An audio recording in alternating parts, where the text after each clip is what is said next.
Você não perde a comunhão com Deus quando peca. Você perde a convicção dessa comunhão. Então é por isso que Adão se esconde. Né? Só um parêntese para falar de Adão. É por isso que Adão se esconde quando ele peca. Não é Deus que se esconde de Adão. Deus estava lá na viração do dia. Deus estava lá, como sempre fez. Só que Adão, quando peca, ele perde a convicção dessa comunhão com o Pai. Então ele se esconde. Né? E é isso que acontece também com Gomer. Gomer, ela vai embora porque, aqui se você ler Oséias, o capítulo 1, 2 e 3, você vai entender que ela vai embora porque ela diz que quando ela estava nessa vida antiga, ela tinha pão, tem várias coisas que fala aqui, azeite, todo tipo de coisa que você pode imaginar, ela tinha. Só que na verdade quem estava dando essas coisas para ela era o próprio Deus e não aquelas pessoas. Só que ela, por estar em pecado, ela perde essa convicção da comunhão com o Pai. E é por isso que Deus tem que mandar, né? Oséias vai atrás de Gomer porque Deus pede que ele faça isso. Então isso é muito maravilhoso. Então o nome de Gomer era completa, só que ela vai se perdendo no caminho. E muitas vezes isso acontece com cada um de nós. A gente, por achar que está faltando algo em nós, a gente vai se perdendo no caminho e a gente não se sente mais completo. Ou então, pior, por achar que está faltando Deus fazer algo ainda por nós. Poxa vida, Deus tinha que me ajudar nisso aqui. Deus tinha que fazer isso por mim. Deus tinha que fazer tal coisa por mim, sendo que Ele já fez todas as coisas. Então, assim como Gomer, que quer dizer completa, todos nós que cremos, nós somos completos. Só que por que tanta gente se sente incompleto hoje em dia? Por que tem tanta doença psicossomática? Por que tanta gente se sente faltando alguma coisa? Isso é a ausência de comunhão com o Pai. Quando nós temos comunhão com o Pai, quando nós aceitamos o sim, quando nós damos sim para esse Deus perseguidor, não nos falta absolutamente nada. Você pode até querer uma coisa ou outra, você pode ter sonhos, objetivos, mas você não se frustra com absolutamente nada. Você é contente com tudo aquilo que Deus te deu. E é contente com tudo aquilo que você sabe que Ele vai te dar. Então, é muito louco isso, porque Gomer foi perseguida pelo marido, a pedido de Deus. Então, o Deus do Antigo Testamento, na verdade, já é um Deus perseguidor. E Ele prova isso. Gomer não merecia isso. Gomer não merecia ser buscada novamente. Ela já foi por uma escolha dela que ela se tornou prostituta. Então, a primeira vez já é algo demais. Caraca, o cara, a pedido de Deus, ele buscou a mulher e casou com ela. Aí ela abandona ele, os filhos, e volta a se prostituir. E aí Deus diz, vai lá e ama ela como se ela não tivesse feito isso. Vai lá e ama ela assim como eu amo Israel. Olha só, Deus perseguindo Israel. E Israel adorando outros deuses. E aí Paulo vai nos dizer isso, né? Nós somos vendidos como escravos para o pecado. Em uma das cartas de Paulo ele vai dizer que nós somos vendidos como escravos para o pecado, exatamente como Gomer foi vendida. Porque para piorar essa história, na verdade para melhorar, para mostrar o quão Deus é melhor do que a gente imagina que Ele seja, Ele tem que pagar por isso. O Oséias tem que chegar lá e pagar para tirar a própria mulher daquele lugar, porque ela tinha sido vendida como uma escrava. Então, além de resgatá-la, ele ainda paga por ela. Ele ainda paga um preço para resgatar ela. Isso te lembra alguma coisa? Isso te lembra alguma história? Pois bem, gente, e já que eu falei de Paulo, eu queria falar ele é o meu segundo nessa lista. O primeiro é Oséias e Gomer. Oséias e Gomer são uma clara demonstração de que nós temos um Deus perseguidor. Uma claríssima demonstração de que Deus é um Deus que nos persegue em amor. E com Paulo foi a mesma coisa. Com Paulo, todo mundo sabe que Paulo, antes de ser Paulo, ele era Saulo, fariseu dos fariseus. Ele era o perseguidor dos seguidores de Cristo. Saulo, na verdade, foi o pesadelo dos cristãos antes de se tornar Paulo. Ele era o cara que defendia a lei com unhas e dentes. Era o cara que, quanto à lei, ele era, esqueci até a palavra, mas ele sabia tudo. Ele sabia tudo da lei. Não tinha ninguém que conseguisse rebater ele quanto à lei. Ele sabia absolutamente tudo. Então, uma coisa importante a gente entender e da gente saber. O significado dos nomes tem muita importância, gente. O significado de Saulo é desejado. O nome de Saulo já fala por si só. Saulo, o perseguidor dos cristãos, era o desejado. Desejado. Então, o que Paulo não sabia, enquanto ele ainda era Saulo, é que existia alguém mais perseguidor do que ele, que era o próprio Deus.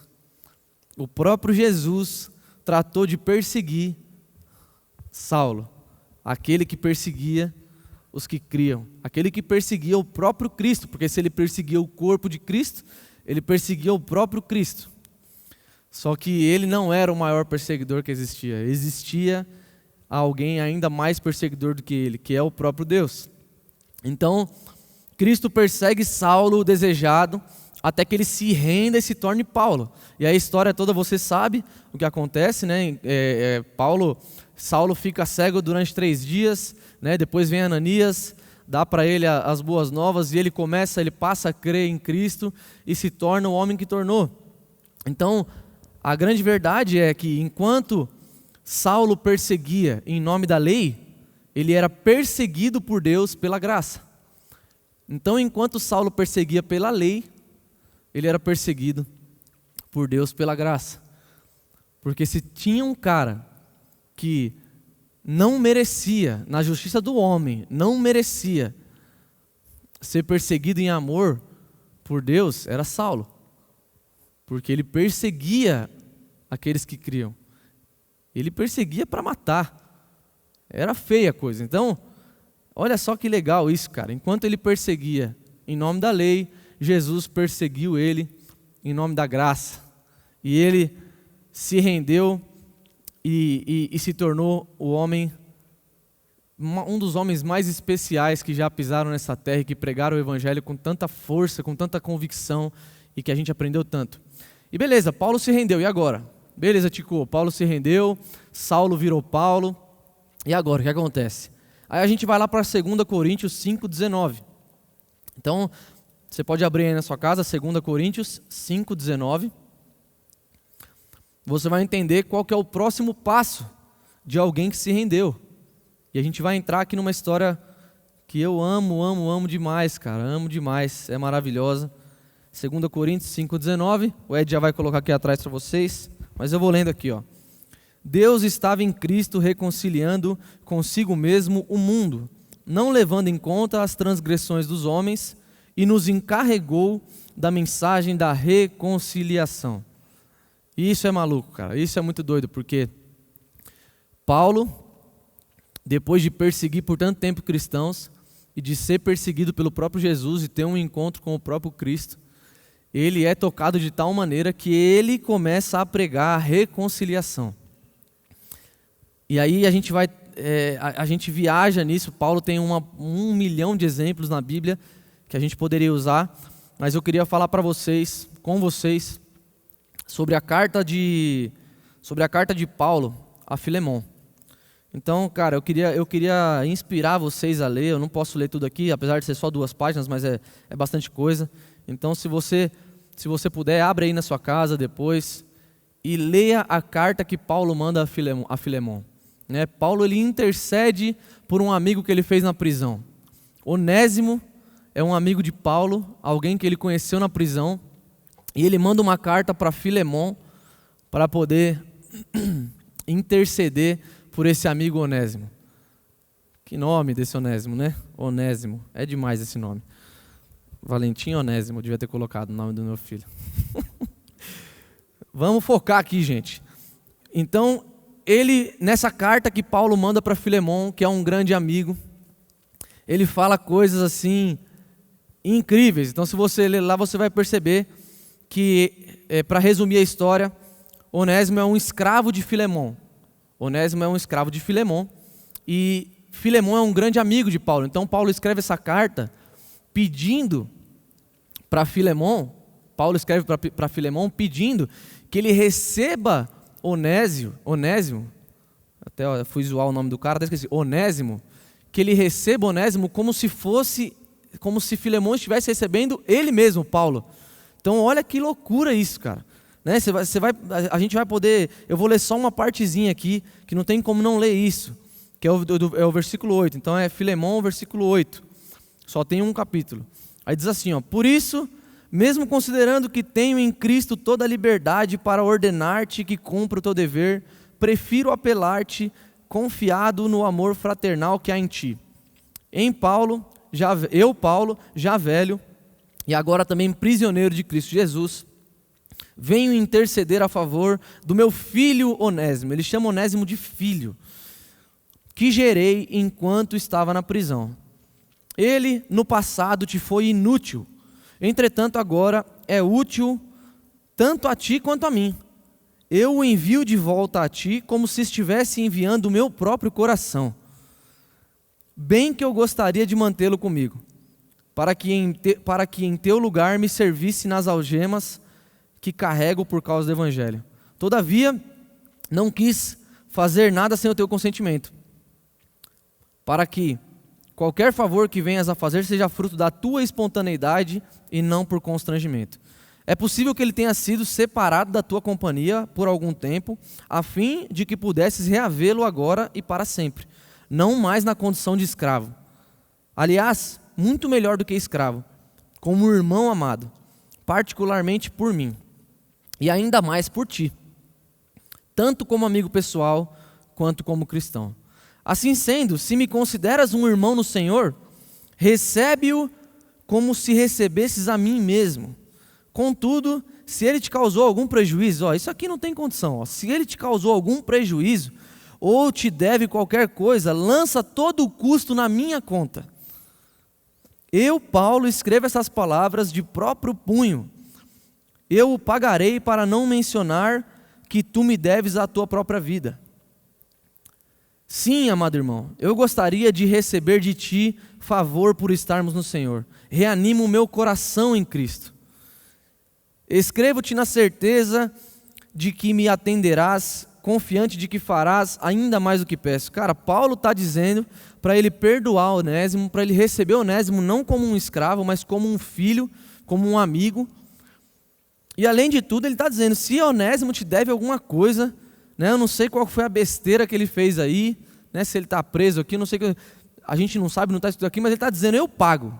Se Onésimo está devendo algo para você, Filemão, eu pago. Mas recebe ele como seu amigo, como seu filho, e não mais como escravo. Então a grande verdade é que o que Jesus fez em favor da humanidade diante do Pai, Paulo fez em favor de Onésimo diante de Filemão. Então Paulo faz com Onésimo exatamente o que Jesus fez conosco, com a humanidade. Paulo copia Jesus, a nova natureza de Paulo flui e faz exatamente o que Jesus fez por nós. Isso é bom demais, gente. Pelo amor de Deus, eu queria que você estivesse aqui, dando uns aleluia, glória a Deus. É muito bom. Então Paulo, o que antes perseguia, por conta da lei, agora persegue em amor. Então aquele Paulo que antes perseguia e que era capaz de matar por conta da lei, ele agora persegue em amor, ao ponto de assumir uma dívida e de usar a influência que ele tinha, porque ele era Paulo, ele tinha grande influência. Ele usa isso em favor do amor. Ele usa isso para que Onésimo saia daquela prisão e tenha uma casa, para que Onésimo saia daquela prisão e seja acolhido, amado, receba Onésimo como se estivesse recebendo a mim, como se recebesse o meu coração. Gente do céu, isso é muito bom, isso é muito maravilhoso. Então só para a gente não se perder aqui, Deus perseguiu Gomer, que era esposa de Oséias. Através de Oséias, Deus perseguiu Gomer em amor. O próprio Cristo perseguiu Paulo, mesmo sendo Paulo o perseguidor de cristãos, o fariseu dos fariseus. Ele perseguiu Saulo, que virou Paulo. E Paulo, após essa perseguição de amor, se transforma nesse homem maravilhoso, pregador do evangelho, pregador da graça. E uma das pessoas contempladas na terra é Onésimo.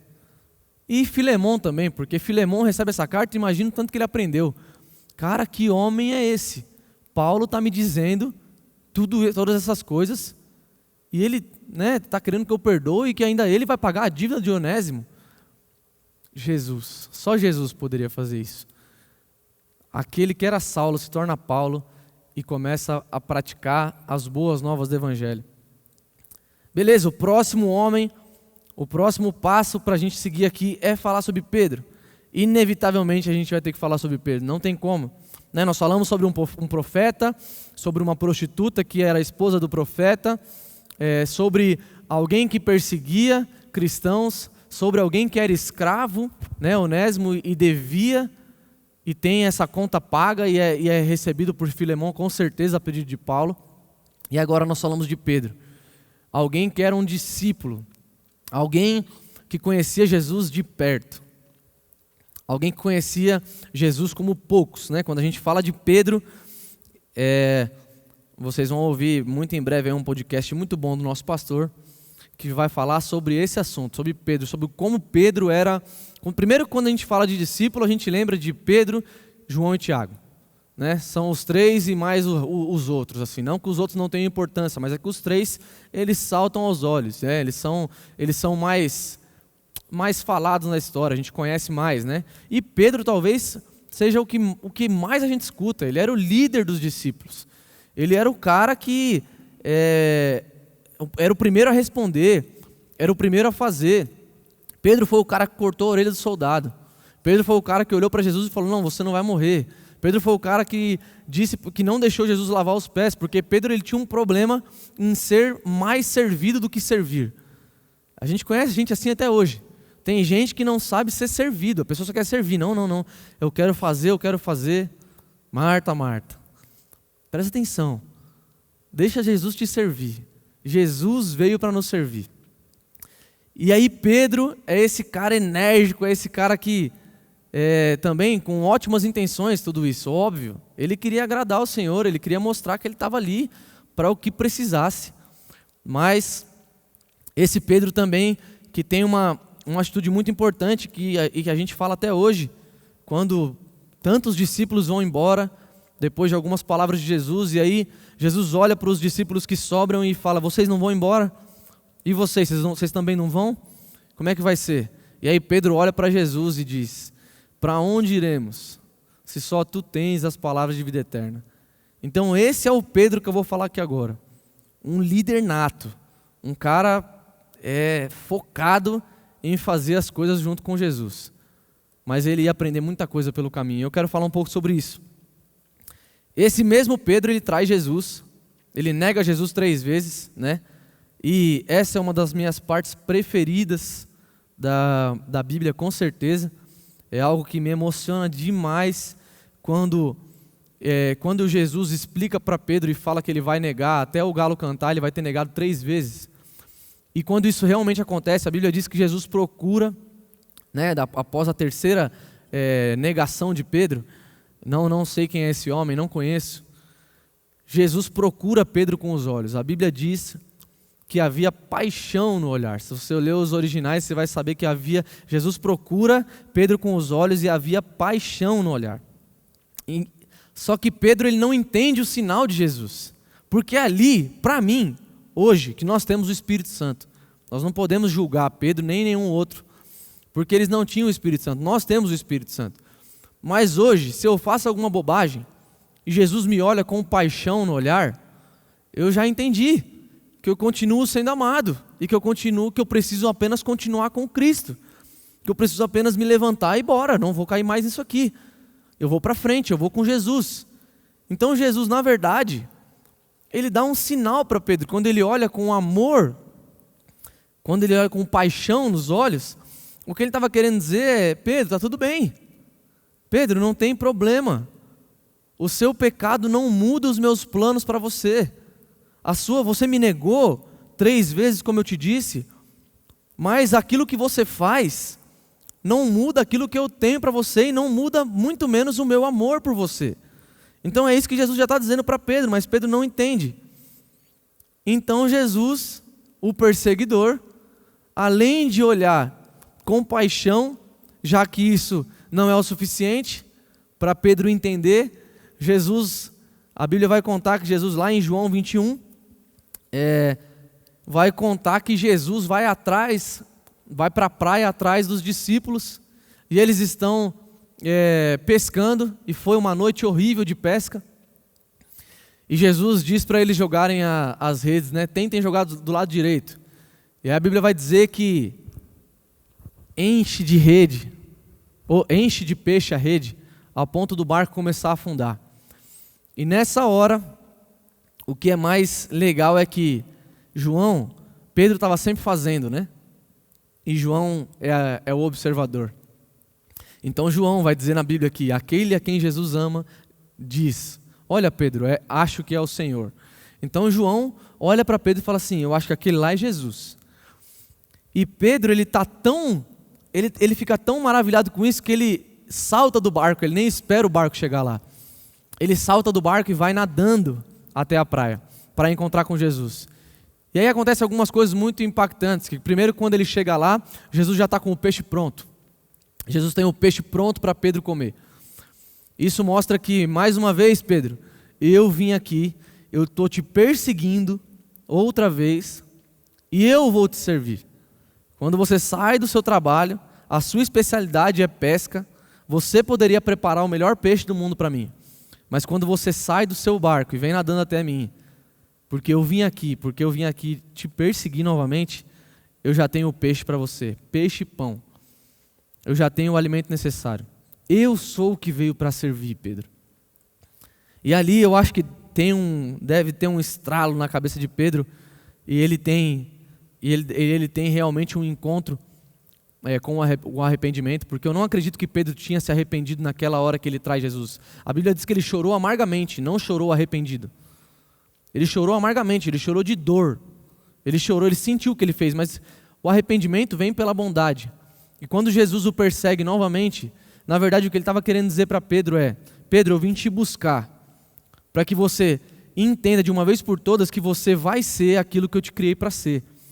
E que o fato de você ter me negado 3 vezes não me importa, não muda a nossa relação. Não muda o meu amor por você, Pedro. Não muda os meus planos por você, Pedro. Jesus não muda, gente. Tanto que quando Jesus olha para Pedro, a primeira coisa que ele pergunta, no momento ali, ele pergunta: Pedro, tu me amas? E essa pergunta é muito maravilhosa, porque não é simplesmente uma pergunta qualquer. Eu te pergunto aqui, né, o Tico perguntando para você aí na sua casa, se alguém que você ama muito, seu braço direito, ele trai você, e você fica sabendo disso. Quando você encontra com essa pessoa, qual é a primeira coisa que você diria? Se você não escutar a sua nova natureza, se você não for como Cristo. A primeira pergunta que você faria fatalmente seria: mano, por que você fez isso? Por que você me traiu? Cara, você fez isso mesmo comigo? Mas Jesus olha para Pedro e pergunta: Pedro, tu me amas?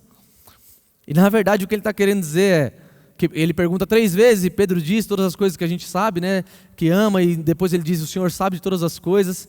E Jesus diz: então apacenta as minhas ovelhas. Pedro, então se você me ama, volte a fazer aquilo que eu te criei para fazer. Pedro, se você me ama, eu te persegui até aqui, depois de ressurreto, para poder te dizer que você não é mais pescador. Você é um pescador de homens. Você vai espalhar o evangelho.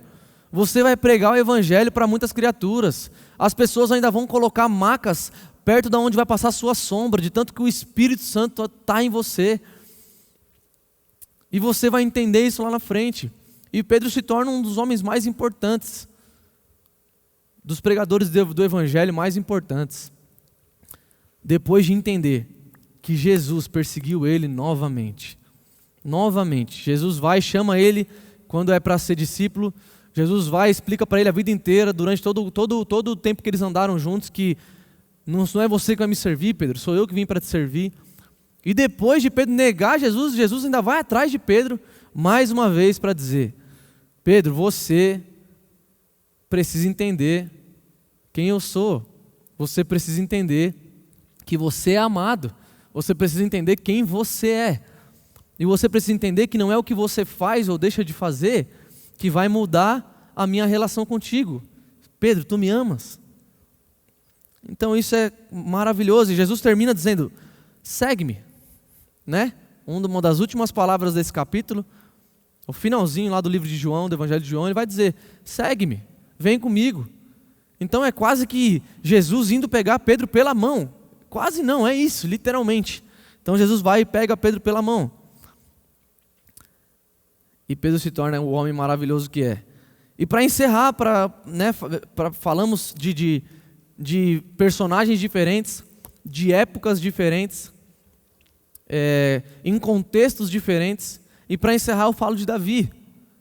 Davi, ele prova, para mim é a prova mais bonita de que nós temos um Deus perseguidor, porque Davi, ele não tinha o Espírito Santo. O salmista Davi, ele não tinha o Espírito Santo. Era assim como com Oséias, era muito diferente do que é hoje. E olha só o que Davi,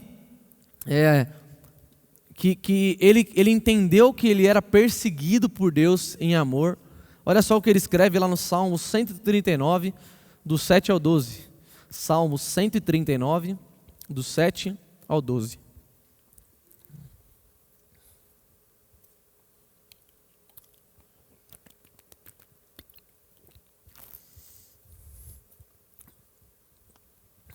Esse eu tenho que ler tudo, gente. É muito bom isso aqui. Salmo 139, do 7 ao 12. Vai dizer assim, ó: para onde poderia eu fugir do teu espírito?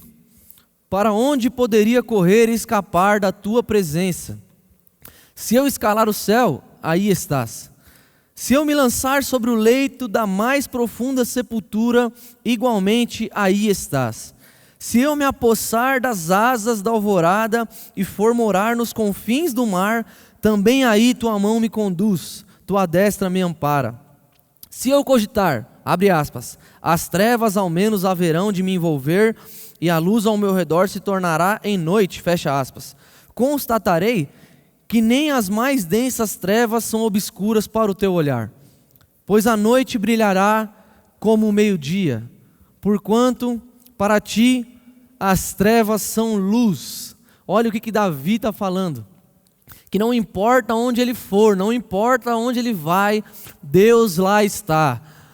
Não importa onde ele tentar se esconder, onde ele tentar, não, eu não quero mais andar com você, Deus. Ele lá vai estar, Ele não nos obriga a andar com Ele. A grande verdade é que Deus não nos obriga a andar com Ele, mas Ele nos persegue. E será assim até o final da nossa vida. Então, se você não se rendeu ainda, eu só tenho uma coisa para te dizer. Davi já explicou, aonde você for, em qualquer lugar escuro que você for, Deus vai estar lá. Ou em qualquer lugar tão claro que você acha que nem precise dele, Deus está lá. Todas as coisas boas que acontecem com você são provenientes de um Deus bom, que te persegue em amor. E todas as coisas ruins que acontecem com você, nós temos um Deus participante da nossa aflição. Nós temos um Deus participante da nossa dor. Nós temos um Deus que Ele não fica inerte ao nosso choro, Ele não fica inerte ao nosso sofrimento.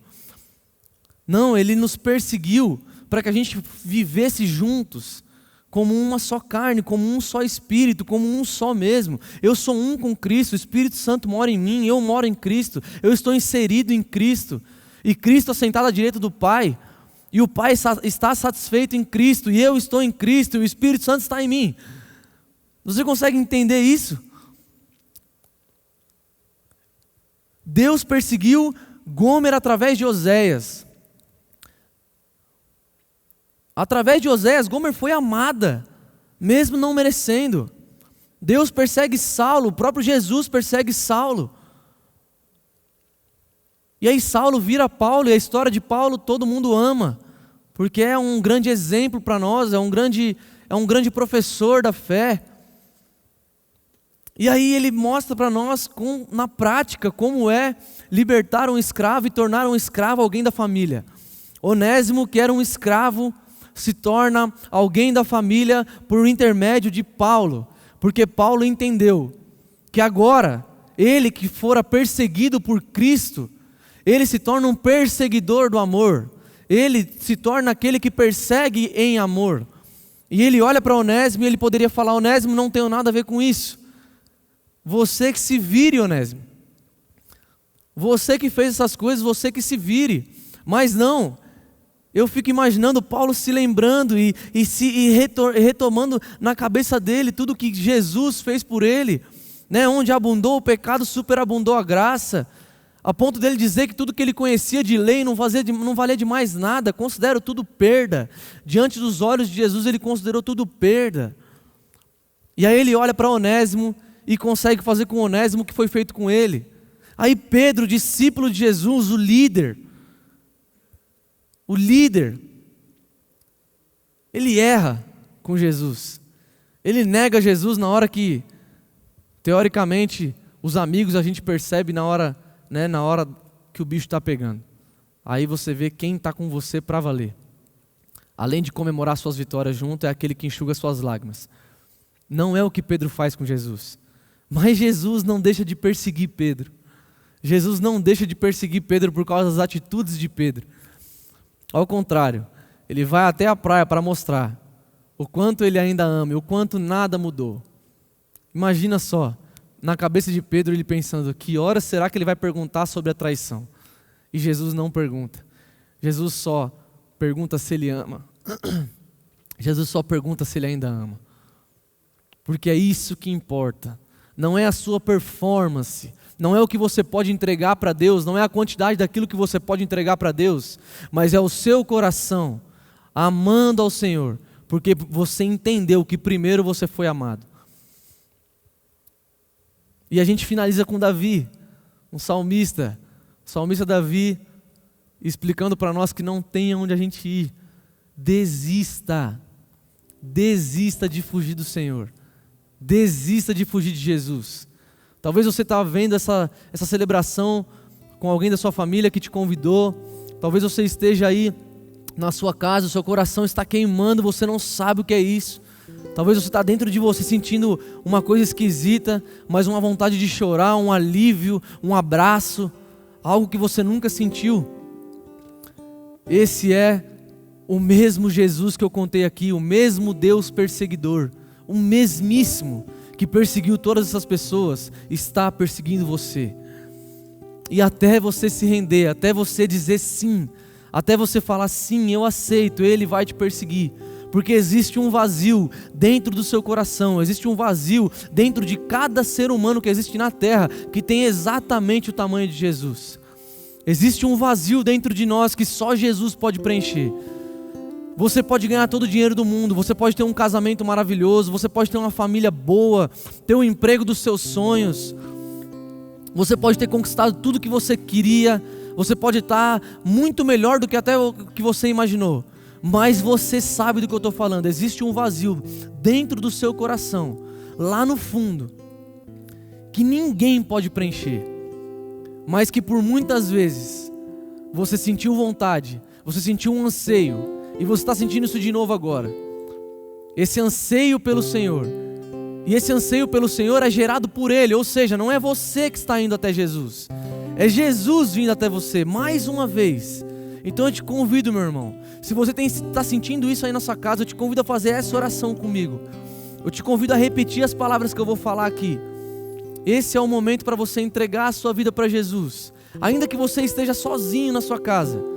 Ainda que ninguém esteja com você, para orar junto com você, para comemorar esse dia com você, saiba que o Espírito Santo já está dentro de você, porque você já está crendo com o seu coração, e agora você vai confessar com a sua boca. Então ore comigo, feche os seus olhos e ore comigo, tá bom? Repita comigo: Jesus, muito obrigado. Obrigado, Jesus, pela tua cruz. Obrigado, Jesus, porque a tua cruz foi por mim. Eu reconheço, Jesus, que a sua morte foi para que eu tivesse vida. e vida em abundância. Obrigado, Jesus, pela paz que excede todo entendimento e que o Senhor coloca agora no meu coração e na minha mente. Obrigado, Jesus, porque essa noite eu recebo do Senhor uma nova natureza de graça e que me fará ser transformado através da sua bondade. Eu te aceito, Jesus. Você me perseguiu até aqui e eu te aceito, meu Senhor. Em nome de Jesus. Amém. E a você, meu irmão, que já aceitou Jesus assim como eu. Talvez você tenha nascido na igreja. Talvez você não tenha uma história como a minha. Talvez você nunca tenha se perdido. Talvez você nunca tenha passado por aquilo que eu passei e que outros tantos passaram. Eu fui perseguido pelo Senhor e você também. É isso que nós precisamos ter em mente para sempre. Ainda que você tenha nascido num berço cristão, num berço crente, ainda que você nunca tenha se desviado, ainda que você nunca tenha negado Jesus, ainda que você nunca tenha feito nada que desagrade o Pai, ainda que você beire a perfeição, você foi resgatado por Jesus da mesma forma. Você foi perseguido por um Deus de amor.